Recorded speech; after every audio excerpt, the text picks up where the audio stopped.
So strap in and get ready. The leaders in NRL Supercoach are incoming. Bringing you the ultimate insight to help you win your leagues and climb up the rankings. You're now listening to the Insight NRL Show with your hosts, Payne, Mattrix and Whisperer.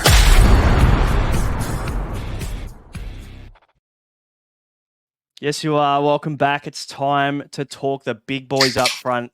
A relatively low upside position, just like Hooker, but a very reliable one, boys. I'm the SC Brain, and Mattrix and Whisperer are with me. Matty, front row forward, did you get burned there last year, or did you have a nice run? Yeah, kind of got burnt a bit. I just sort of had plotters that didn't do too much. I'm looking to rectify that. I'm wondering if I can get some guys that are almost season-long keepers, because I worked out and learnt from my mistakes from last year, and it'll completely burn me, that you can't make that much money in front row forward due to the low upside position. And Josh, were you a Davey Mawali believer in the off-season last year? Yeah, I was a Stefano non-believer, and I think he had a pretty good trial, and I think I got sucked in there as well. So, definitely fell into the Dave Mawali trap, fell into the Ben Murdoch-Masila trap as well. But it's not going to be this year because we've got a couple of bona fide cheapies that will definitely average 50 points, and I won't get burnt saying that. Yeah, we'll have to come back and make sure we bookmark this episode for round 10. But guys, the show's brought to you as always by The Standard Squeeze, Ryan from Hammond's Home Finance and Bonus Bank. Make sure to hit subscribe, hit like, follow, review, do all those things so you don't miss another episode. And join our Unlimited League. 777-141 is the code. It's free to enter. Win a championship ring if you take our top spot. And I'm sure that the championship winner from the Unlimited League also takes out the 50K from Supercoach as well, no doubt. And you can go and get your own Supercoach Champions ring at supercoachchampion.com. Boys, how are we structuring this one? Josh, how are you sitting at front row forward at the moment? We talked about Hooker and you were going pretty cheap. Are you taking the same approach there, or are you kind of leveling up a bit? No, it seems like everyone's spending around that 1.1 million, but it's just a case of how you're dividing it up. Some people might be spending a little bit more, but it seems like it's a Payne, Haas and a cheapie, or Payne, Haas and like a mid-ranger. At the moment, I've gone with two sort of like non-premiums, like non-premium upside picks, which still equates to the same money as, say, someone like a Payne, Haas and Liam Knight, which I'm not ruling out, but we'll just see, how much upside someone like a Knight does possess in that sort of mid-300K range. Yeah, there's a few Bulldogs forwards putting their hand up, which is dangerous territory again, as it always is, picking Bulldogs players at the start of the season. Matty, how are you looking at front row forward, mate? What's the plan there? Heavy, and I'm not talking about Payne, Haas in LBs. I'm legit thinking I'm going to spend up, and the plan is to not have to trade these guys. So, so I just don't want to be wasting trades. I just see like a lot of second row forwards and center wings, and even like your second halfback or your second 5/8 being some positions that can generate a lot of cash. I don't think that there's much cash to be generated with front row forwards. So I'm going to go in hard and plan to make no trades. Mate, hey, if that fucking plays out for you, full credit to you. It's very rare that we can get away with no trades, but, we'll talk about who you're going with soon. Yeah, we'll talk about who you're planning on going with soon. Josh, do you want to take us through the most owned, mate? Because there's some good picks, but also some guys you could probably fade in this top 10. Of course. No surprises that Payne, Haas is owned by 37.1% of teams. I'll say the same thing as what we said with the Hooker podcast with Harry Grant. That feels low considering the amount of teams we've seen. I would expect that to be higher, and maybe it will be as the player pool increases. Sam Hughes from the Bulldogs, 24.2%. Tom Flegler, 21.8%. Ruben Cotter at 21%. Now, his ownership has skyrocketed in the last couple of days. It was sitting around 6% only 2 weeks ago. Spencer Leniu, 21.0%. Lenu's ownership would be, and it seems like the hype's cooled down a little bit. We were sitting at about 30, but still 21 seems high. Fletcher Baker at 9.5% is very high, and we'll touch on him I guess later in the episode. Terrell May, 9.4%, Adam Philblake, 8.5%, Xavier Willison, 8.2%, and Joe Tarpany at 8.1%. So a little bit in that top 10, more ownership than, say, the hookers. There was 3 big guys, and then everyone else was sort of under 5%, but it seems like we've got a nice little mix there in the front row 4 position. Yeah, 5 really popular guys, and then it falls off a cliff, doesn't it? Sub 10%. Matty, what are your thoughts about this top 10 most owned? Are there any surprises there for you? Not really. I probably didn't expect Flegs and Cotter to be that highly owned. Like, I love watching Ruben Cotter play. I think Flegler's serviceable, and I probably had him in a few iterations of my teams. But the more I delved into the stats, the more I thought that maybe he would just go up 20 or 30K this year. And maybe he's just a fade, considering he's, you'd think that he's in line to play Origin and everything like that. Flegler's a hard one to go with, and Cotter could just end up playing 58 minutes a game, 55 minutes a game. So. Yeah, there's a lot of question marks around the front row forward position. Just obviously, it's not a high minute position either. So you can't rely on these guys getting maximum minutes on the field either. It's like short burst kind of stuff, big output. So we'll talk about where we think the value is very soon. But guys, don't forget to join the Discord where we've filled one league. We've already, I think, nearly filled a $50 and $100 league, and we've got a 25 reopen. We'll open some more leagues very soon as well. So cash comps are starting. Jump in the Discord, have a chat with us, and if you want to support the podcast, you can become an Insight Unlimited member for $25 for the whole year. So jump in there. Boys, the obvious one to start things off, Payne Haas. I'm sure he's probably been in all of our teams to start the season at one point or another. It just depends on the tactics and the direction you want to take. Josh, is he in your team at the moment? Not at the moment. I'm more. And you're really splitting hairs with the amount of money I want to spend and what I project Payne Haas and say like a Liam Knight compared to the combo that I've got. You're literally splitting hairs by about 5 points. So I'm not totally against it. It's just more backing some upside in some other 2 guys. But he is the best front row forward in the game. It is worth noting, though, he had a really good season 4 years ago, and then the 2 and 3 years previous that there were sort of dips. I think it was like a 68 average and a 66, and then really rose to resurgence last year. I know a lot of people are talking about Flegler being a loss, and Haas will benefit from that, but I think Flegler actually did a lot for Carrigan and Haas in terms of being able to get them rolling forward and getting Haas those easy 8-meter plus hit-ups. Look, I don't think he's a terrible pick at all. Like, it's Payne Haas. It's the same as how Harry Grant. I just think moving easy into the season, I just want to see my middle forwards have a little bit of fitness if I'm spending, peak price for them. But in saying that, he's not someone that you're going to fade and you're going to be able to buy on the cheap. Like, he's so consistent year in, year out that he will hover around that price there or thereabouts. And you mentioned consistency. We talk about the coefficient of variance, and you mentioned it a fair bit last week, Josh, or last episode when we're talking hookers. The lower the percentage, the better. Payne Haas, 17% COV. So, his score is literally not moving. You're going to get the same kind of score week in, week out from Payne Haas. Very reliable pick, best in the game. You've got him predicted here at a 71 average. He was 73.5 last year. Look at, it makes sense. He's going to hover around that mark. Yeah, and that's more just coming down to that. I think Flegler might have a bit more of an impact than people are thinking it's going to be a benefit, but I'd like to hear the resident Broncos fan, his opinion on Flegler's absence and how it's going to affect Haas. Yeah, look, realistically, I don't think it's going to affect Haas too much. Like, you've got your Haas and your Carrigan, and they've been the premier guys for them. I think somebody else just slots in.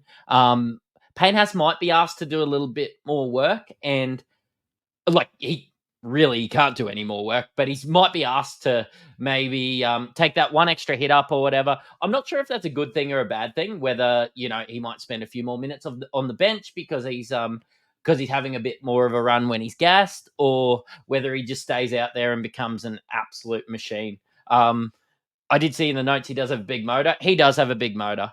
I think he's matchup proof. I think that he can just be plug and play. And are you really disappointed if you pay $750K for him and he averages 68 for the year? Not really. He's just reliable. every week. I'm thinking to just pay him up. The worst thing about him is Origin. I think the one thing that people are looking for in front row and hooker is value, per dollar. And you just mentioned, would you be unhappy if he got a 68 average for the season? And no, you wouldn't be. You can live and die by Payne Haas getting 65 to 75 every year. But there's also an opportunity for a couple of these guys that are 200k cheaper to average a very similar score to a 65 to 70 range.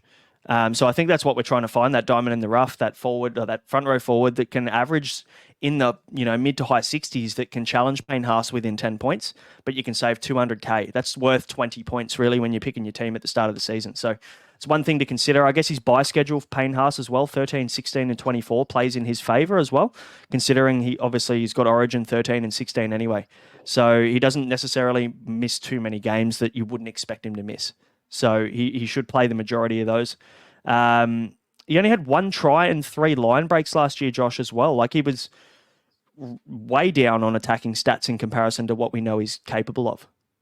Yeah, I think that's just a testament to his work rate, because we will talk about someone like Adam Fanua-Blake, who was, had less of an average, thereabouts in terms of averages, and had a historic attack season. So Haas's work rate isn't going to go anywhere, and then we can look at potentially getting some attacking upside with less mouths to feed. It's hard to predict front row forwards and their attacking output, but if we can get even like another try or another 2 line breaks over the course of the season for Haas, that's another 2 or 3 points per game there for him. Yeah, for sure. No, the only con with Payne Haas's Origin, but again, we just mentioned he doesn't really miss too many games because of it. He'll only miss round 19 and round 24. So big upside there for Payne Haas, and a very reliable He pick. could be 800k at the end of the year, and I wouldn't be surprised. No doubt. Like, it's not like, I know we're talking about, would you be disappointed if he scored 68? I wouldn't be surprised if he averaged 80 for the year either. Like, the guy's an absolute beast. Best in the game. Yep, for sure. Probably means we can move on to the second highest priced front row forward in Adam Fanua-Blake, which I'm sure we, at the start of last season, didn't expect to be saying that. 740k for AFB with a 72.5 average last season. But we're predicting a bit of a drop-off this season, Josh. You've got him projected at a better 63, which I agree with, by the way. I'm not throwing you under the bus. I think that's around the mark. Yeah. That's unfortunately, I'm pegging that just off. You've got to revert back to the mean, not the exception. And he had an historic try scoring season last year. It was huge. He had so many points in creativity last year that I'm just not confident it backs up. Also, it could go 2 ways. He could average 80 points because he's locked in for the last season of the Warriors. I'm just buying into the narrative that the Warriors are going to have regression. AFB's head's halfway out the door. And yeah, that's unfortunately for me. I'm probably going to cop some heat for it, but I'm not really appealed by him, considering he does miss. Yeah, he's Kiwi, which is nice, but he's going to miss rounds 13 and 19, so not someone I'm looking at AFB. Yeah, the bye hurts, or the draw hurts them through the Origin period a little bit, doesn't it? Because a lot of the guys from New Zealand aren't playing Origin football. So 8.5% owned as well. So still considered a pod. So for anybody who backs him in to kind of replicate what he did last year in attack, then full credit to you. We mentioned in the New Zealand preview that he links up really well with Tohu Harris. So if they can continue that from last season, maybe he's on.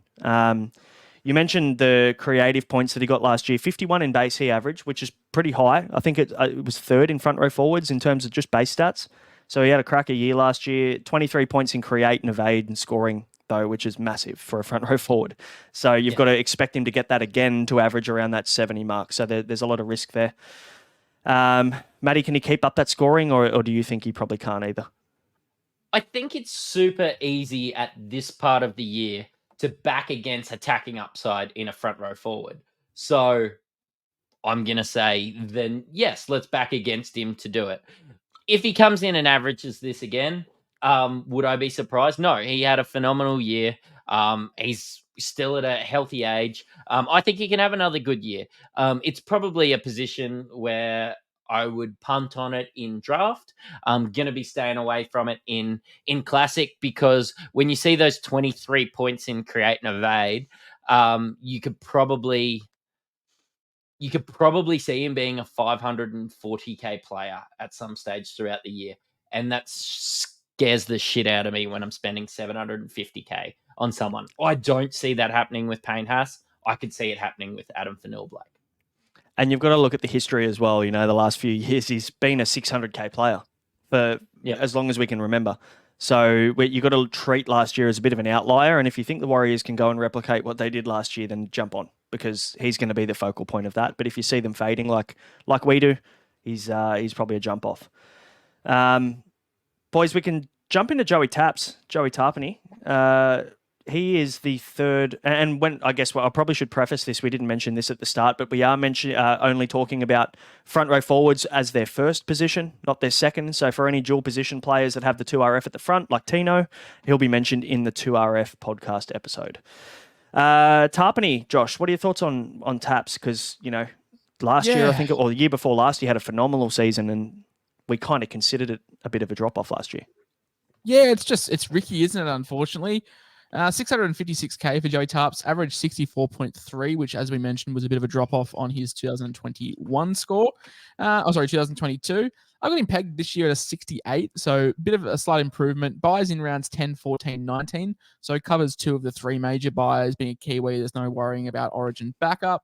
Ownership at 8.1%, which I probably do think is a touch high at the moment, just considering he's not pumping out 73, 74s, but he's also not priced at a 58.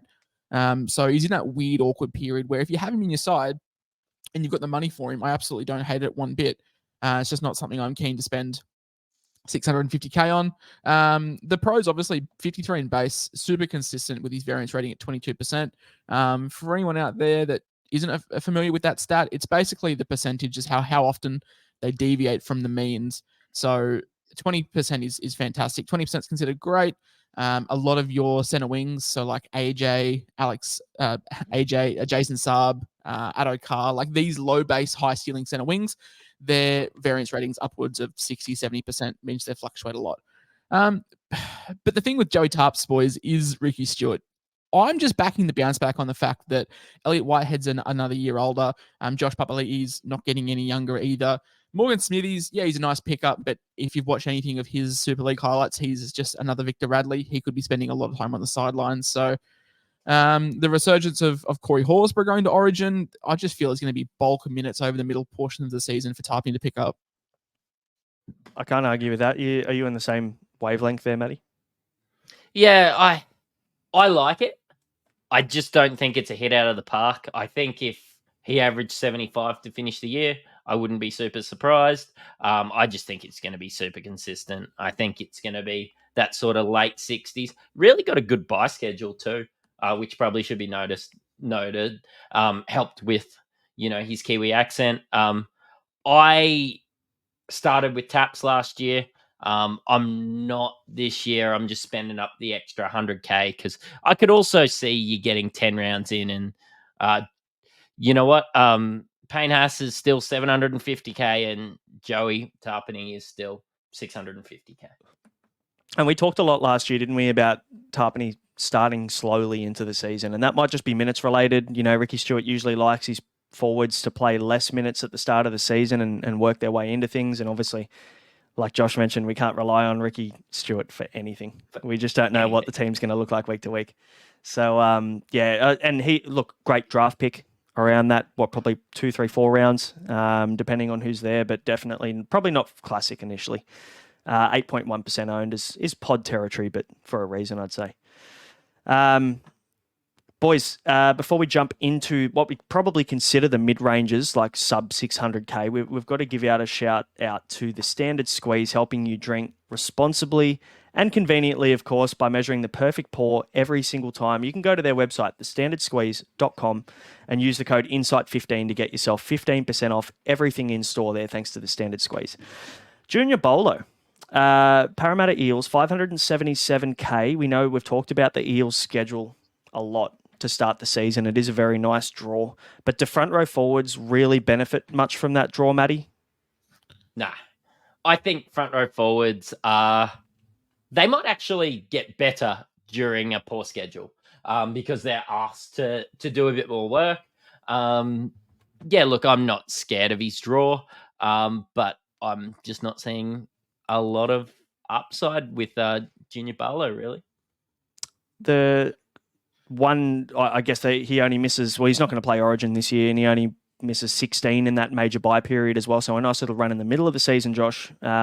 Any love for Junior Bolo, or probably just a fade at this point? Probably just a fade, but it is worth noting, and people may laugh when they hear this, but if a team is playing a really good attacking side, and like let's just say they score an average, like an extra 2 tries a game, like there's, it sounds silly, but there's 4 or 5 minutes just waste off the clock, and for a front row forward whose PPM is 1.4 ish, there's 7-8 points. I know it's a very minuscule thing, but it's a compounding factor that if a team is putting the opponent under the goal line, under the goalpost more often, then there is points that do leak there because the clock doesn't stop during those middle portions of the game. But Paulo, he's been a very consistent guy. Apart from 2022, he was down at 50, but pretty much since 2019, mid to high 50s, did push 64 in 2020. I think from memory, he had a really good attacking season that year, and that was probably peak season for Barlow. But another great draft guy that you could probably pick up in like round 5, and he would be a very, very fine front row forward 1 in your team. Like if you exited the draft and you got Barlow in like late round 5, early round 6, and he was your marquee forward,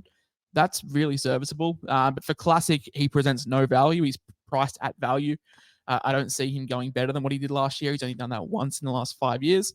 But I don't see him dropping off a cliff dramatically either. So just a guy that if you had a challenge to yourself not to make trades all year, he could be a guy to look at because he's ultra consistent, but just nothing for value for me, not a keeper. Yeah, that's right. And, if you're looking for someone that's not going to be out injured too often, this guy just is like Iron Man. He's played 20 to 22 games a season for the last 5 years straight. He just keeps turning up. He, he does his job. The con for him is he only has 40 in base, which is relatively low for a front row forward. So, he is relying on attacking stats if you're going to see those 80 plus scores from Bolo. But and he's also slowly regressing. We're starting to see a couple of points a season drop off his season average. So, he's just tapped 30 as well. And as a 32-year-old, I shouldn't throw too much shade, but we know that elite athletes, when they hit their 30s, they do start to regress, especially the big boys as well. They're asked to do so much work. So, nice draft pick mid-rounds, probably not for Classic. Blake Lowry, probably the same. Nice draft pick, not for Classic. Do we agree, Josh? Just copy and paste what I said. If you get Blake Lowry, end of the 5th, early 6th, he's your front row forward 1 draft. Awesome. Unfortunately, he's priced at value. There's probably a better front row forward option at the Dragons, who is 2RF eligible, that we'll probably talk about next episode, in Jack de Bellin. But yeah, Lowry, cool, great draft guy. I know that the Weekly Rubdown boys love him because of he is just what he is, and he's a bit underrated and obviously slept on. But for me, yeah, not a Classic option. And you'll notice that with a lot of these front row forwards, we will get to the guys that, we'll have an honorable mention section, and that will probably be a longer process than what this is, because like hooker, you've got maybe 3 guys and not much else. It's not like center wing where you can make a case for probably 7, 8, 9 guys in that top 10 to jump on, or even 2RF for that matter. I've stolen one of your honourable mentions, guys, and I've given him a feature, Josh, and you're going to agree with me when we get to that point because he's worth talking about. Sorry, so we can chuck my headphones out, so I can't hear a thing. I'm so sorry. It's all right. Okay, we'll push on. I was just saying I stole one of your honourable mentions for a proper feature because they deserve it. They've done the hard yards, so we'll have a chat about them very soon. But yeah, you're right. Blake Lowry priced at his peak. Had a career year last year with a 55-point average, 48 in base, so no attack. Very reliable, but his minutes have increased every single year, so we're buying him at peak minutes and peak Supercoach output. So if you think he can continue that climb, great, but if not, yeah, it's not a look, I don't think. We didn't touch on the news for the week, but they've just signed Raymond Faitala-Mariner. There is talk about him playing through the middle. Look, for a Supercoach standpoint, we'd love him to play on the edge at 350k, but if he does play through the middle, that's just less mouths for Laurie to feed off. They also picked up Mattrix as the best mate in Hamsele, so there's more middles there that Laurie isn't just going to feast off and just be the pick of the bunch there, unfortunately, for his Classic stocks. Matty, anything to add on Laurie at all, or we move on? No. Good. I was hoping for a one-word answer there. Good. I know you're good for that. Mo Fodawaker. Again, another kind of career year guy, wasn't he? Fuck, how good was he last year? Guy, he's a fucking beast. I actually love Mo Fodawaker now. easy draw, just looks great out there. Has base, has a bit of attacking upside. Bit expensive, but I love Mo Fodawaker. I love watching him play. Played 60 minutes a game last year, I'm pretty sure. Like, he played a lot of minutes, Mo. Like, big minutes. And he seems to be really, really favoured for the Queensland. So the guys, from Queensland Rugby League really love him, and he gets a spot there. When you consider how stacked Queensland's sort of forward pack is, Mo's standing out. But yeah, unfortunately, just another one of these guys that I think he'll be a stud draft asset. Like, he will be a guy that's just so consistent. But yeah, just priced at 55. I've got him pegged at 55. Buys in rounds 13 and 17, but we'll probably miss 16 and 19 with Origin. So we'll miss pretty much all the major buys, unfortunately for him. But does have a few pros, Braino. Yeah, he does. I mean, we talked about the base being pretty good. 52 in base last season. Career high, you mentioned, Josh, of 60 minutes per game, which is awesome. And 52% of his games over 60 points last year. That's pretty solid, for and obviously that comes with the base, right? He gets one attacking stat, he's got you 60. So definitely a nice little pick. The problem is he's coming off again a career year, the Blake Laurie effect that we just talked about. Is he bound for a drop? Can he continue to be that guy? He's competing with Tino as well. He's a bit younger than Blake Laurie. He's a bit younger than Blake Laurie. Like, I think he can continue his trajectory. Yep. Blake's not. So yeah, cool. Okay, from that was very Queenslander of you, by the way, to defend your man. Yeah, good. Means a lot, especially coming from you. Yeah.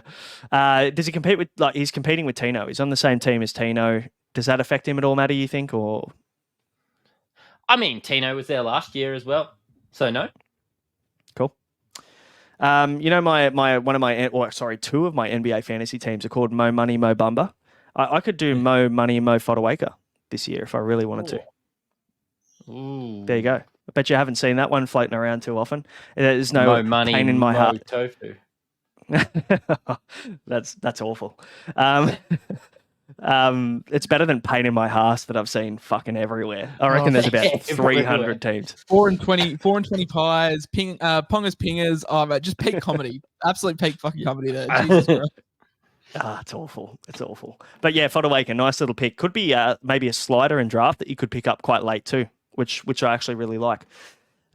Boys, before we move on to that, there's plenty of players of interest that we're going to talk about. But before we do, here's a player of interest, Hammond's Home Finance. He sponsors the show, and with interest rates booming across the country, we know we can rely on Ryan. I'm sure you probably wondered whether your rates are too high, whether you can even afford that dream home that you're looking for. You don't have to worry with Ryan. You can contact him, and he'll offer you confidential lending assistance. Absolutely no obligations attached. Hit him up on Instagram. Hammond's Home Finance is his tag there, or you can send him an email, ryanh@eganwealth.com. Just mention us, and you'll get a free consult. And that was the perfect timing. And I dragged it out a bit just so that Matty was back from getting his beer, which he does. Is that a Ryan Hammond beer that you get every single podcast? Is that your cue to go and top up? You've muted yourself. So he's put himself on mute. What an absolute clown. It's in my contract. Hamo actually sent him through to me. He actually asked me if I wanted to be in his family Supercoach league today. So he said his missus is organising it. So I flicked through a 20, and I'm happy to take their money. So yeah, I'm in that league too. It's going to be good fun. Can't wait to take your money. Did it last year. Have to take your money too. Yeah. Fuck, I've lost a few bolter bets over the years. That's for sure. Look, I'm going to skip two players, and I apologise to the Dolphins and the Manly fans out there, but Jared Wallace, Taniela Paseka. Is there a reason, boys, that we should be mentioning either of these guys before we move on? No, this is the Chris Randall effect from last episode, wasn't it? We have to. There's a couple of just really awkwardly priced guys that are going to give you not much in return. I'm glad that we are skipping over them because we get to talk about probably my biggest man crush. I'm on the Max King for Origin agenda. After watching him play with one eye, coming back out, the Bulls were down by 20. I was like, New South Wales need this guy. I'm a Queenslander, so I'm happy if you don't pick him, but he's made for it. Max King, 547k, had an average last year of 53.7. I've got him projected at a 62. Big uptick, big uptick. Buys in rounds 8, 15, 19, so covers two of the major three, which is nice, at 2.8% owned, which is I'm glad to see that. I am one of the 2.8%. We've discussed that. There's one of my front row forwards locked in right now. the big positive for him, boys, is the Bulldogs have no one. Absolutely no one. And you can look at the 53 average last year and say, oh, like, well, what's the big uptick? Fractured patella, fractured sternum, ruptured eye, and an unreported AC injury. And he missed like one game. So he just played through it because the Bulldogs had no one else.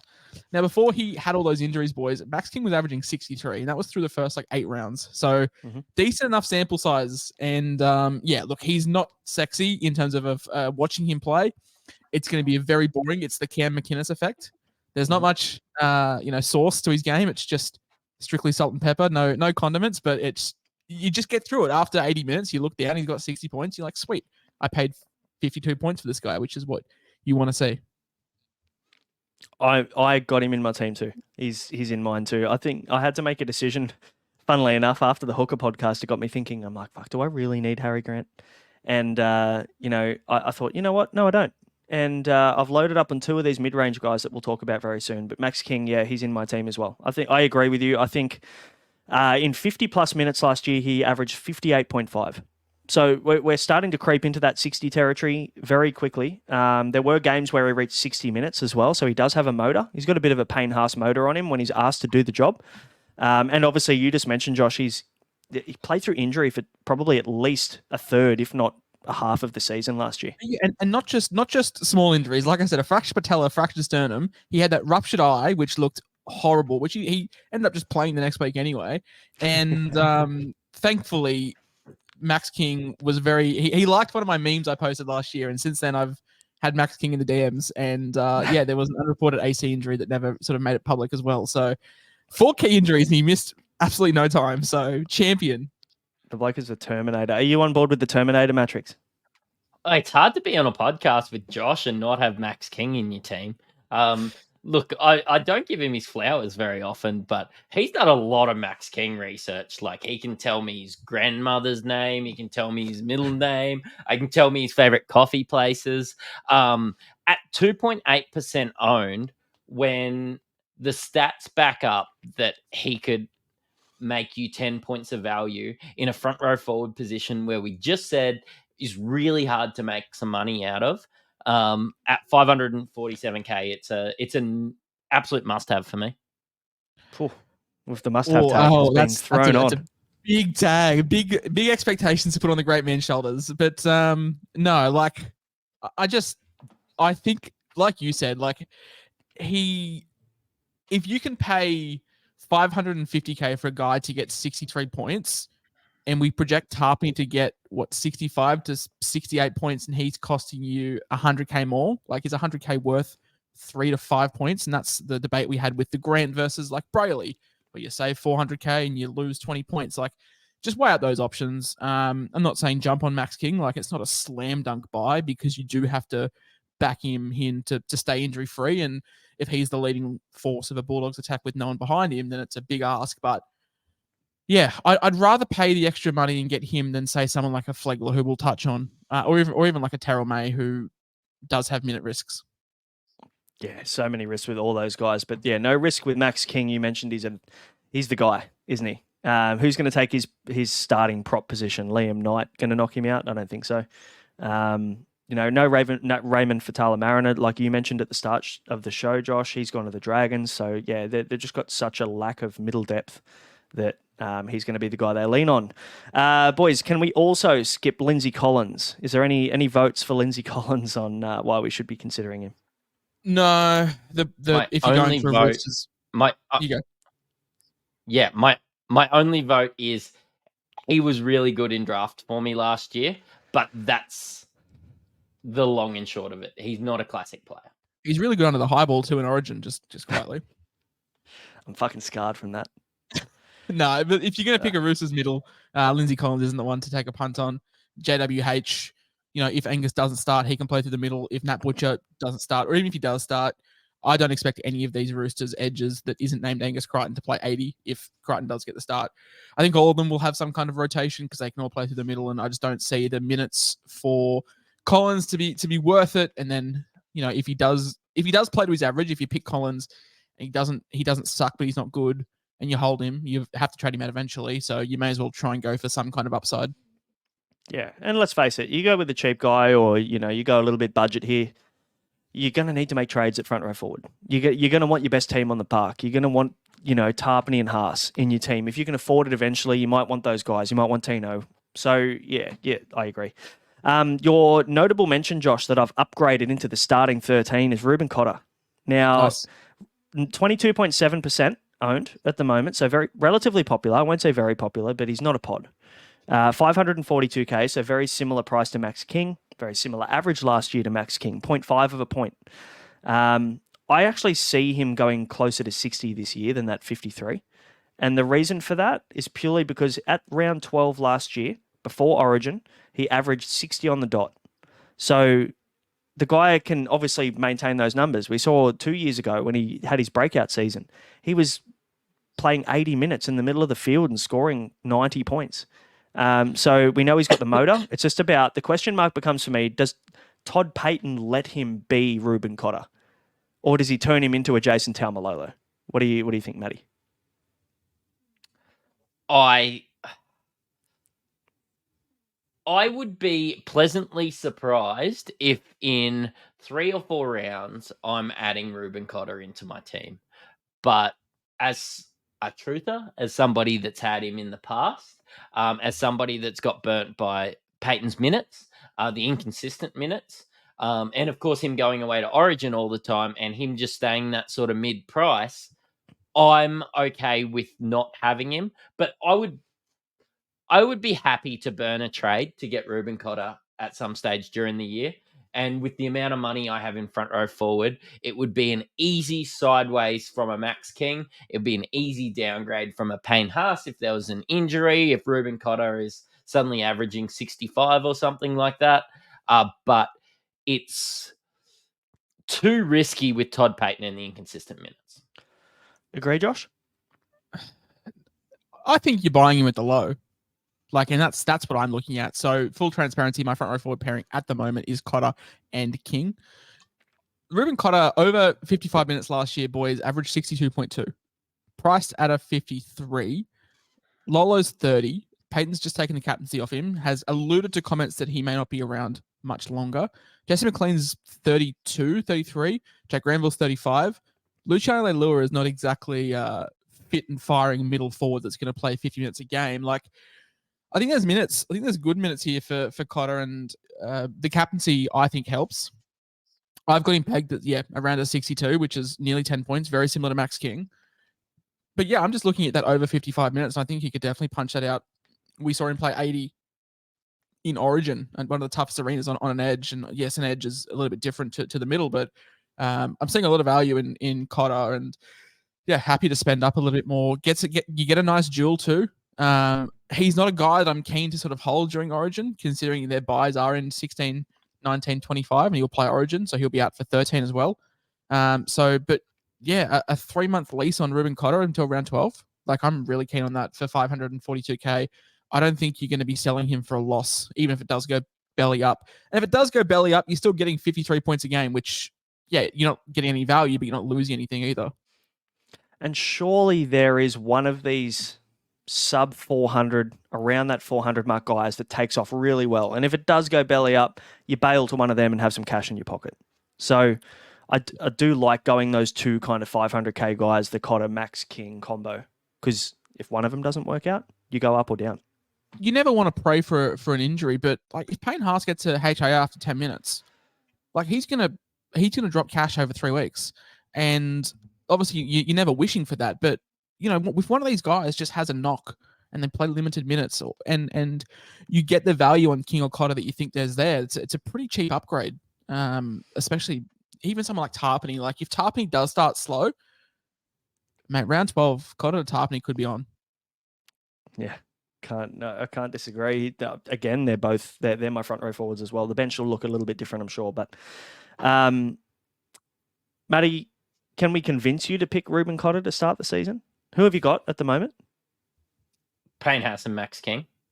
Yeah, that's fine. I wouldn't. That's fine. I wouldn't be ripping up the side to be like, no, well, I want to save 200k. If you've found the funds to go gun and semi-gun, amazing. But if you've got I actually put this on Twitter the other day, boys. I did a poll. I love plugging my own Twitter, but did another poll of like, would you rather Haas and Knight, which is like 1.08 million, or Haas or Cotter and King, which is 1.09 million, so 10K difference. The public still agreed on Haas and Knight, but I've got it. Like I said, you're splitting hairs. I think it's like 115 to 120 points versus 120 to 125. But I just like the flexibility that they have. If for whatever reason Knight goes down, you've got to find the funds elsewhere. But there's far forward, we've got probably 4 or 5 guys that we can chuck in that are cheaper than Cotter or King that we'll touch about, soon. Yeah, and what's the dual position worth to you, Josh? Because him being at those 4 players you mentioned, he's the only one with the dual 2RF. So is that worth a certain amount of points to you? In previous years, yeah. I think just this year, because there's 400,000, 400K 2RFs, that the dual is not as vital. If he was an international, I think the dual goes up through the roof during Origin. That's why Tohu is always looked at very fondly during the Origin period. Not only that he's a Kiwi, but he has that ability to swap around. I think last year I ran Lolo, Tarpany, Haas, and someone else. And they were all 4 of those guys were duals. And during the buys over Origin, you're just flicking them around without having to use trades. So it is handy. I'm not planning on holding Cotter through the Origin period. But I think it's just valued a little bit less this year just because of how deep the secondary dual position is this year. Yeah, good point. It'd be handy if it was. Imagine if Ruben Cotter ever had like hooker status. Like, I would. Don't take me back to 2022. What a time. I would eat that up. Yeah, that'd be nice. Those are the days. Guys, before we move on to the last of the notable mentions, and there's some good options here, we're going to give a plug to Bonus Bank, Australia's #1 matched betting site. So you can go to bonusbank.com.au, use the code INSIGHT to get 25% off the first month of their premium subscription. You can start making some tax-free and some risk-free money today using all of their tutorials on all their match betting. So go and check them out. Notable mentions, boys. Flegler, Matty, you're a Broncos fan and a avid Queenslander. 478K. So what are your thoughts on Flegler? Because I've seen him in a fair few teams. He's actually pretty well owned, was he, Josh, at the start of the show? Where was it? 21.8%. What are you thinking, Matty? Yes. I think he's mid. I think that, like, if he's 510K at the end of the year, I wouldn't be surprised. Fantastic football player. I just don't see any upside in Tom Flegler. Like, remember when everyone got on Christian Welch last year? He was 40K cheaper, 50K cheaper, and then you got like 15 rounds down the season and you made 20K. That's what Tom Flegler is this year. Yeah, I feel like that was a direct attack at my team. Thanks. Sorry. What are your thoughts, Josh, on Flegler? It screams Fletcher Baker and Spencer Leniu. And I was all on the Fletcher Baker train myself. Like, a guy that moves to a club with a position opening. Like, you think it's going to be amazing. But Flegler in the last 4 years, 44, 42, 44, 44. There is minutes per game. Like, he is just a 45-minute scorer. Do you think he's going to come up and play 50 minutes at Wayne Bennett sides? I don't think he is. Like, they have a very deep forward pack. Like, they've got a pretty deep forward, not pack, but they've got a deep middle sort of rotation as it is. So I'm not seeing this like 55-minute role for Flegler. He doesn't have an amazing PPM. It's a very, very tick over 1. So for him to have like 10 points of value, which is what we think Cotter and King have, like, he would have to play 55 minutes. And I'm just not seeing that. Like, yeah. That's a good point. You're competing with the Bromwiches, you're competing with Mark Nichols, you're competing with Jared Wallace, you're competing with Gilbert as well. Like, I think Bennett just uses him the exact same way he was used to the Broncos, and he was really good. And that'll be fine. Great, from a great footy standpoint, great signing. Great footy signing. Supercoach, yeah, he might have an uptick. So he averaged 47 last year. If he averaged 51, sweet. It's just not enough to move the needle for me. And we talked about Ruben Cotter and Max King, and we think they're going to have 5 to 10 point improvement, don't we? And then we look at Flegler and we're like, oh, maybe we get a point or two. It's just not enough. Yeah, maybe we get 3 points at best. Whereas Cotter and King were like, oh, cool, he could average 62, but worst case, it's probably like 58. So he's still getting 6 points there at the worst. Yeah, we're saying the best for Flegler is like maybe 3 or 4. And also, we need to think that the last 2 games of the season, remember, like all the prices of players are based on their season average from last year. Obviously, if they had a relatively full season. He scored a 79 and a 78 to finish the season. Those were his 2 highest scores last year. So that's bumped his average, end of season average up by 4 total points, which means that he's 40k more expensive if he continued, would be 40k cheaper. He'd be around the 440 mark if he continued on the track that he had last year and averaging whatever it was, 43 or 44. He only had 160 plus score last year. Blokes and all sorts of stuff. Like that was ducks and drakes. I think he even got a goal kick. He went out as captain in his last game. Like also worth noting, this is for the season average. Had an average of 2 points per game in the scoring category. The last game of the season scored a try, which took it to 17. And then in the evade category, averaged 9 points on the season. In the last month of footy, he went 20 for 26, 22. So he's had a big late season push in terms of attack and evade. So yeah, if anything, you could argue he's actually overpriced. Yep, 100%. I think those last two scores have really thrown things out cash wise for him. So too expensive. Tavita Totola's though an interesting one. I don't mind him, to be honest. 435k. We mentioned in the Rabbitohs pod, 8 games with 50 plus minutes. He averaged 51. So you're going to get a point per minute from Tavita Totola. He's starting prop. I don't see anybody really challenging him at South for that position. Maybe depending on the moves that Shaq Mitchell makes in the off season, maybe he might be a guy that might be around, but I think Totola is the guy at the moment at the Rabbitohs. So I don't hate him as a second or as a 2R or front row forward 2 this year. Josh, what are your thoughts on Totola? Yeah, I mean, you've got Sean Kepi, Saluka Fafita, maybe a little bit of Saliva Havili and Dave Mawali. And obviously you've got Tom Burgess there as well as like the recognized middles. Arrow looks like he's going to play some kind of hybrid edge middle role. Jacob Host is sure. Shaq Mitchell, I don't think is up to first grade standard. Well, what we've seen, like, yeah, he's cool, but like he's no, say, like a Sean Kepi, who is, we've said, a very, very solid footy player. So I think there's going to be minutes there for Totola. He's got more of an engine than someone like a Burgess. I think he'll be the marquee guy. He's not going to have that like massive PPM. He's not going to be asked to do a Spencer Leniu role where he comes on for 30 minutes and just goes at 1.5. But yeah, over 50 minutes last year, he averaged over 50 points and he's priced at something like a 42. So yeah, I mean, there's another 6, 7, 8 points, very similar to Cotter and King, and you're getting that for a little bit less. You're just sacrificing maybe 10 points. So much prefer Totola over Flegler, and the ownership just does not reflect that at all. I've got to give you props here, Josh, because you've podcasted for a long time, longer than us.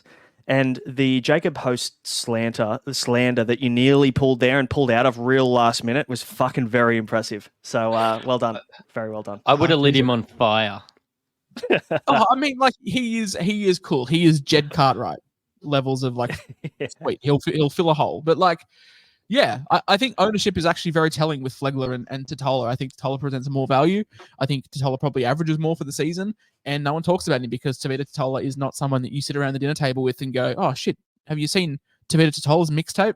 Like, it's just not something that happens. Whereas Flegler has, you know, the origin pedigree. He's made the off-season move, and there's a lot of chat about him. Yeah, I think Totola is actually going to average more than Flegler, and that's maybe hot, but we'll see. No, nice. More relevant for fantasy rather than Supercoach Totola. I'd seen him in a lot more fantasy teams. Yeah, he's in my fantasy squad at the moment. Similar points to what's made when on a fantasy show when I'm no expert in the field, but yeah, he's in my fantasy team at the moment. Nice. You mentioned Terrell May. So, mate, this bloke is a PPM fucking beast. You know, he's such a good player. 430k, 1.3 PPM on the season last year, and he averaged 62 points per game in the final 4 games of last year at a 1.5 ppm. So the question becomes, does he get enough minutes to be relevant, Matty?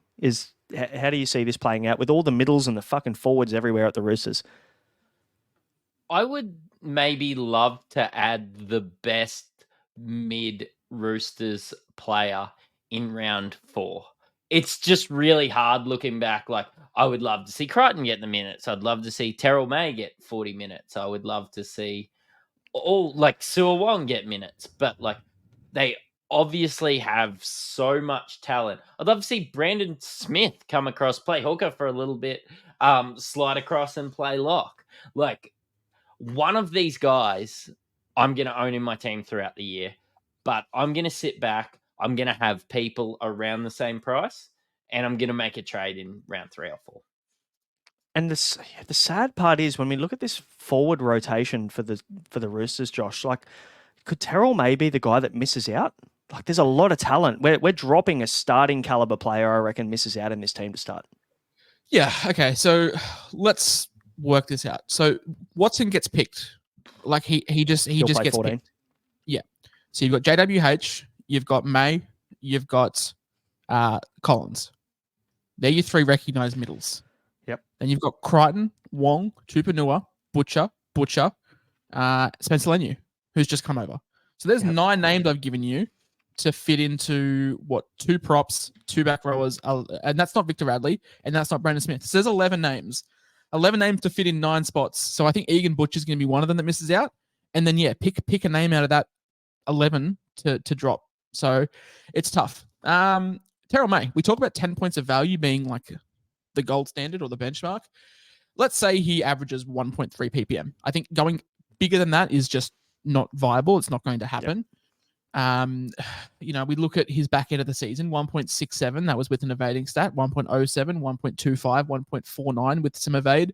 1.3, 2.12. That was with a try and line break and some other stuff thrown in there. And then 1.27. So I think if we estimate that to be about 1.3, he has to play 40 minutes a game to get to 52. And that's 10 points. And you're asking a lot to get 50 points. I think you're asking... Yeah. I don't like asking too many questions to get my points. Like if you have to use more than 3 ifs in a sentence, like a bit much. Come on.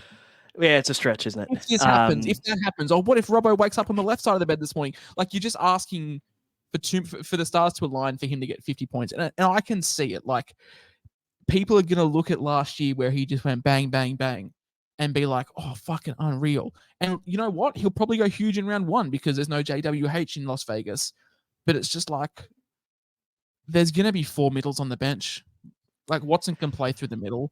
Pretty much all 6 edge options, apart from maybe Wong, can play through the middle. Like it's just, you're asking for a lot to happen. Collins ain't losing minutes. There's no way Robbo's taking minutes off Collins. And he loves what JWH can bring as like an impact. So it's just like you're asking for a lot to align. Your starting hooker can shift to the middle as well. Your starting hooker's not playing 80. Like Cheese isn't playing 80. Like he'll play probably 60. And Watson's one of the best 14s in the comp when he's fit. So it's just like there's so much here to happen.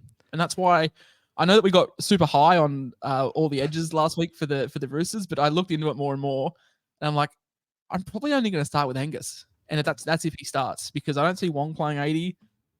I'm not keen on Nat or Egan. It's just like the more you dissect and think about it, and like you said, Braino, like there's 11 names there that have to fit into 9 spots, and they're all good, great footy players.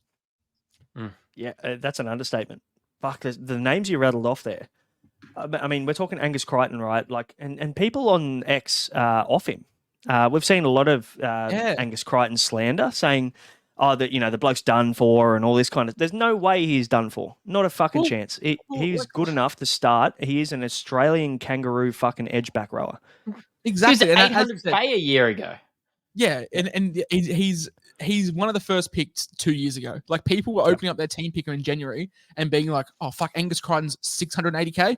Don't care. Straight in. And now all of a sudden, they're off him. But JWH, Kiwi International. Brandon Smith, Kiwi International. Lindsay Collins, Australian International. Angus Crichton was less than 24 months ago the best edge player in the comp. Sua Wong, one of the most touted footy players getting around. Victor Radley plays for England. Connor Watson, as we just said, one of the best 14s in the comp. Terrell May, who there's huge raps on. Nat Butcher, who people have said Nat Butcher should play Origin just because of what he can provide to a squad in terms of toughness and versatility. Egan Butcher, yes, you can take it or leave him. It's Nat Butcher's brother. Yeah. That's a name, and that's what we spoke about in the Roosters preview about. Yeah, they curse with injuries, but fuck, even 2 or 3 injuries and they're still fine. Like it's gone to the days of paying Dylan Napa a 10-day two-way contract and getting him in for fucking half a season. And, what's Jack Hetherington doing? Do you reckon we could sign him for 6 weeks? Like, they've got a deep forward pack.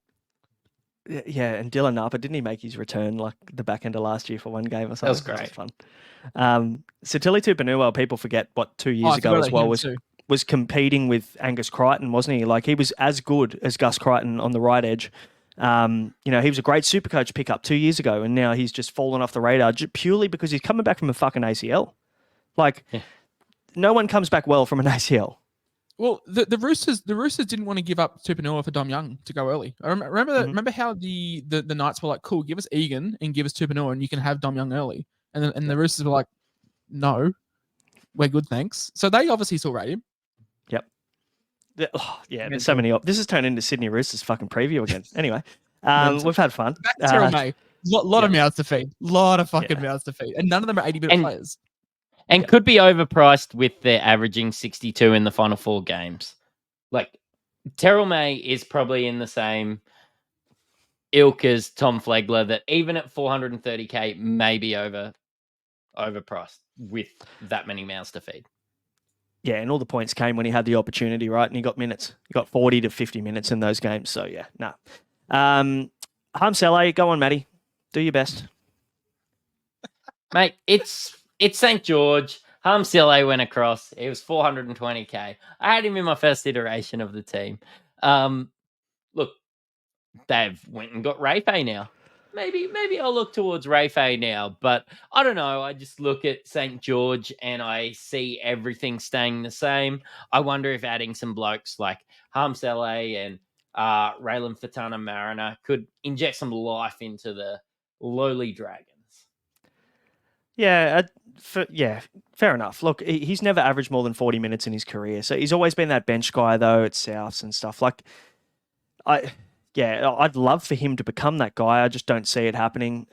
You've got Jack DeBellin, you've got Blake Laurie, you've got the Molo brothers off the bench at the Dragons as well. Like, they're all middle forwards. So my concern is that he's that guy that takes a sting out of the game at the start of the game and he plays his 20-25 and then he sits on the bench for 40, 45 minutes there and just does nothing until the end of the game. So, probably for me, not an option. But we've got a couple of cheapies here, Josh, that are, some very good options, those sub 300k guys, if you want to go through them.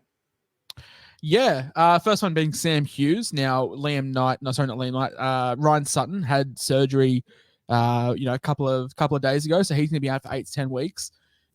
Chris Patolo is rated, but his body can just never stay healthy. For as much value as Liam Knight has, he is not exactly made of granite.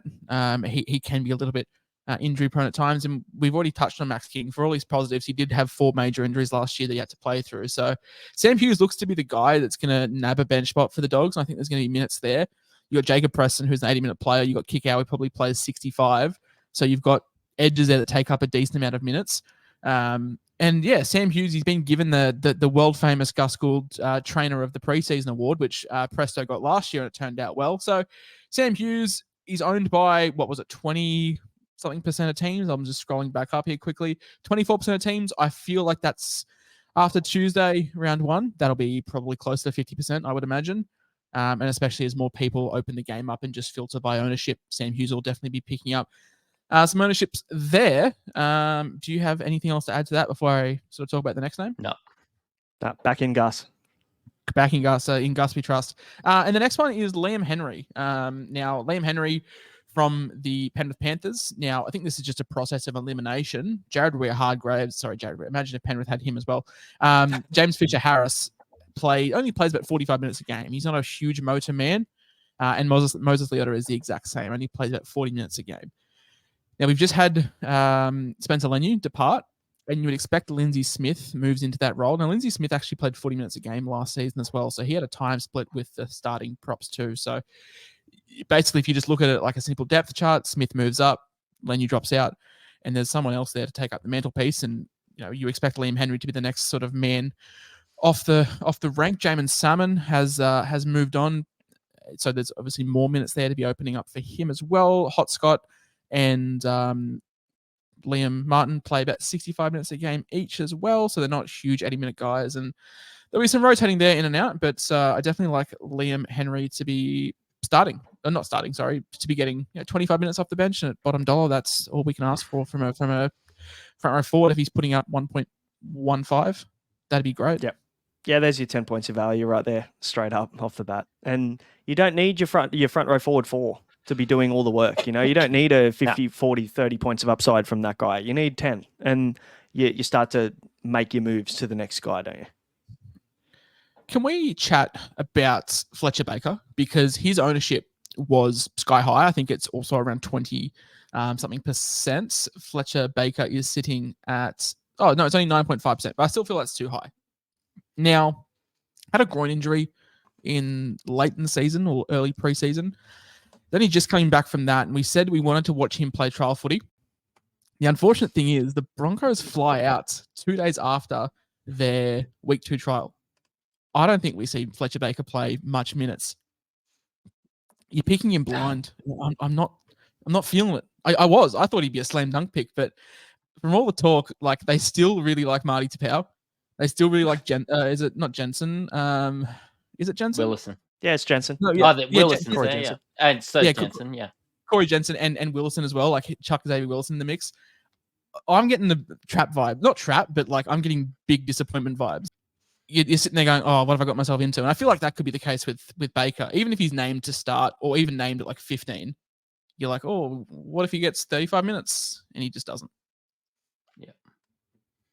Yeah, I mean, you're the Broncos guy, Matty.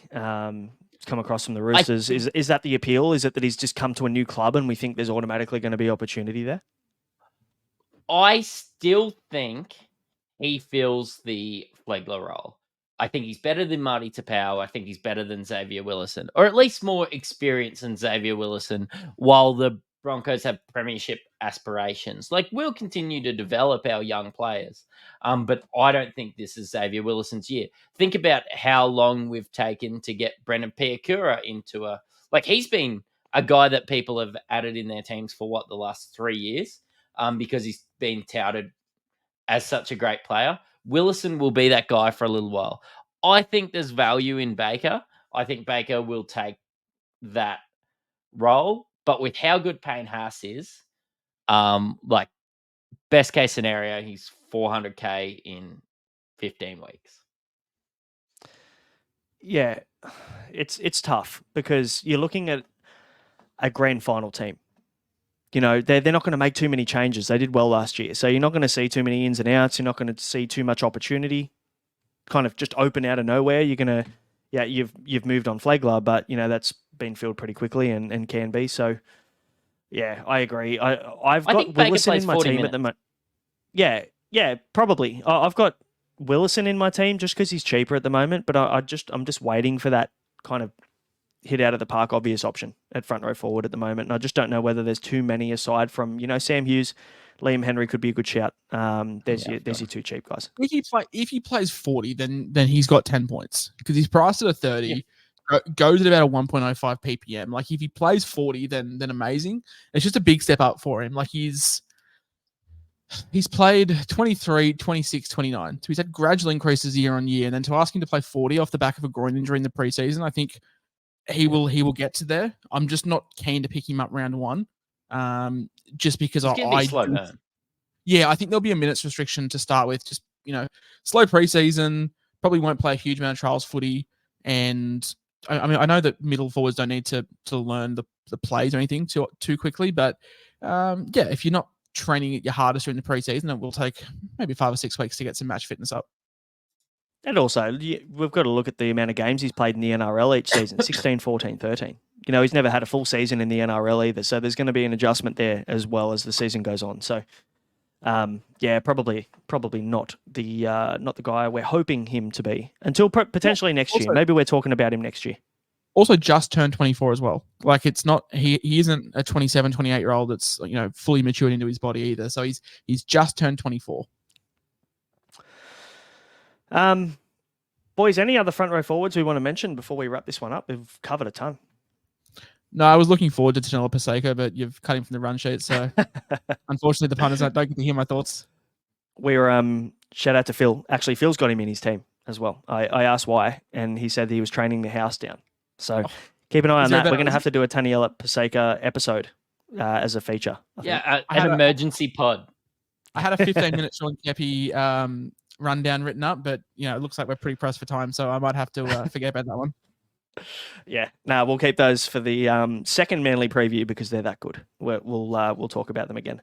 But guys, that brings us to the end. We talk front row forwards. Hopefully, we've given you an understanding or a bit of an insight maybe into the players you should be looking at to start the season. Lots to consider. Do you go Payne Haas? Do you go heavy? Do you look at the middies?